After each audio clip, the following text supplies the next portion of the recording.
Mama ni Andrea Brillantes na si Belle Brillantes nagsalita na tungkol sa iskandal ng anak niya. Halina't panoorin natin ang buong detalye.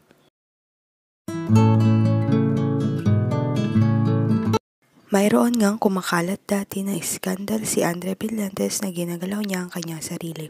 Hindi naman ito kumpirmado. Ngunit ngayon hindi na rin nakapagbigil ang mama ni Andrea Brillantes na si Belle na magsalita tungkol sa issue na to.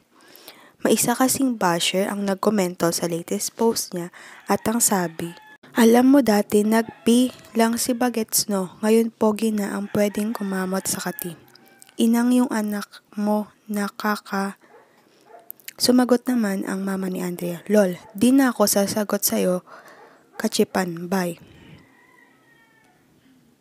Naapektuhan rin ang nanay ni Andrea sa isyu ng anak na di umano si Andrea ang third party sa hiwalayan ng Katniel.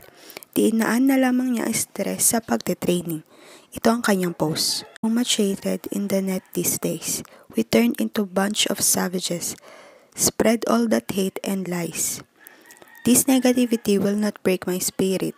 I am thankful for being alive, my kids and my mom being healthy. I'm surrounded by people with so much love and compassion. Hate is baggage. Life is too short to be angry all the time.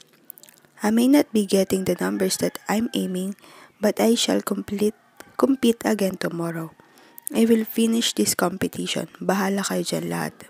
Magkagulo. Thanks to my coach."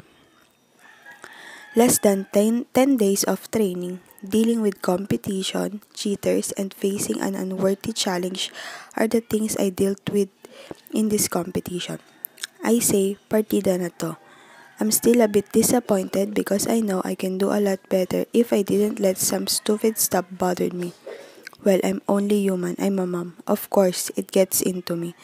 Done 3 days of competition, 3 disciplines, I'm going home. Sa ngayon, wala pa rin namang kumpirmasyon kung ano ang totoong dahilan ng hiwalayan ng Katniel. Maghintay na lamang tayo ng susunod na update. Huwag kalimutang mag-like at subscribe sa aking YouTube channel, Selyang Beats, para updated kayo sa issue ng Katniel at ni Andrea Brillantes. Maraming salamat po sa panonood.